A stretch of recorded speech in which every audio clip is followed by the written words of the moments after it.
When I first moved to America in 2010, I had a bit of a culture shock, especially when it came to food. Everything tasted so different.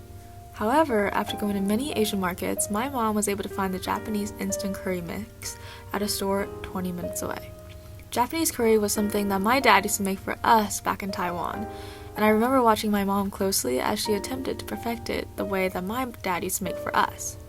And through trial and error, she started to make a version of the Japanese curry that was a mix of her taste and my dad's. She taught me, and now I'm going to teach you. First, you're going to need 2 yellow onions and 2 russet potatoes, 1 pound bag of carrot chips, 1.8 pounds of chicken thighs, 2 pounds of jasmine rice, 2 packs of the golden curry cubes. And to begin, we are going to open up the rice, and we're just going to measure out about 3.5 cups of rice and just pour it into our pot.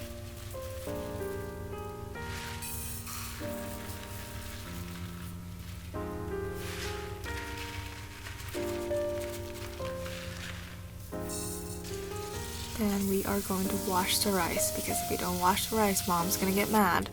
So make sure you wash and rinse it at least 3 times.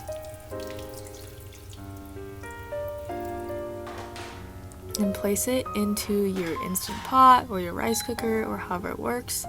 And just make rice however you're used to.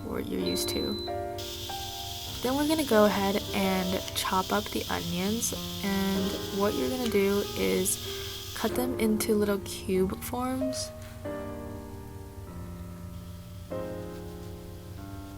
And just like that. I'm gonna cut up both of the onions and just place it into a bowl.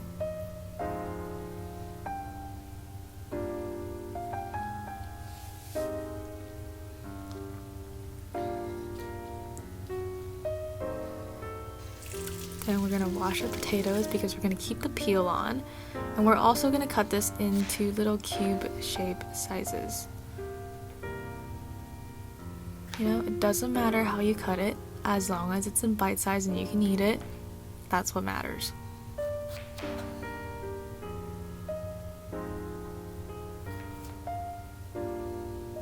And we're also going to place it into a bowl. Chop, chop, chop, little cubes, and into the bowl it goes, and just set that aside for now.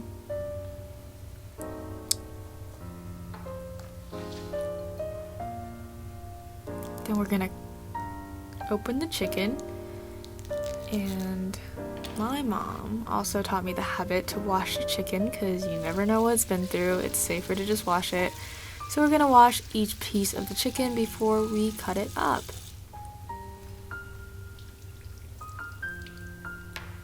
And we're also going to cut this into bite sizes. Everything is going to be bite size, and it's going to be nice and easy. So now we got our skillet. Turn it on medium heat and pour some olive oil into it and start throwing in your veggies. So that's your potatoes, your onions, and your carrots.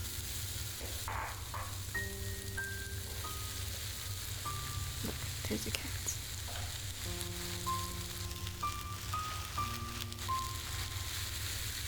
We're gonna mix it up.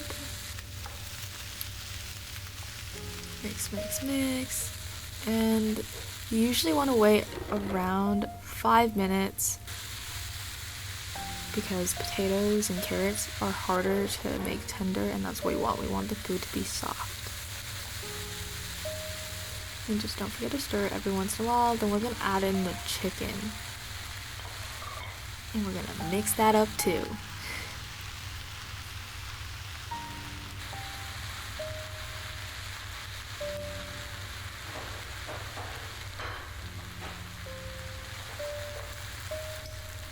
Add a little bit of olive oil. Then we're gonna open up a curry mix, and this is the part that my mom taught me that I don't know if other people do or not. And what we're gonna do is just crack open 2 of the cubes and throw it in, just so when the meat is cooking, it can also get the curry taste into it. Look at that steam. Alright, we're just gonna wait around 15 minutes for the chicken to cook. Look at that. Wow. Then we are gonna add in water. And usually Japanese curry is a little bit thicker. However, my mom and I like it a little bit soupier because we just like the way it drowns our rice. So I prefer around 3 bowls if we're making this amount. And you just kind of eyeball it. There's no specific science how many cups of water, just to your desire. If you like it soupier, make it soupier. If you like it thicker, make it thicker. But just don't add too much water at once, because you can always add more water, but you can never take the water out.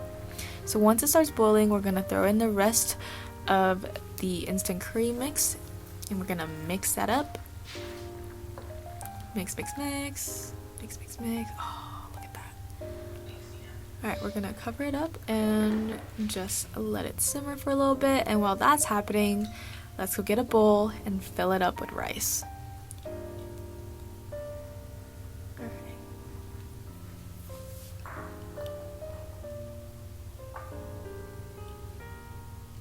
This is the way that my mom would plate my food for me. So we put it in the bowl, shove it down, and then put it over a plate so it looks pretty, just like that. And now you can pour your curry mix over your rice, and it looks very pretty.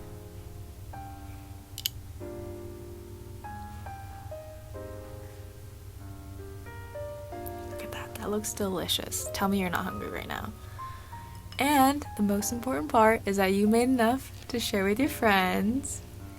So here's my friend Rachel, and she just woke up, and I filled her house with the smell of Japanese curry, and she was really excited when she woke up. So she's here having a bowl for lunch.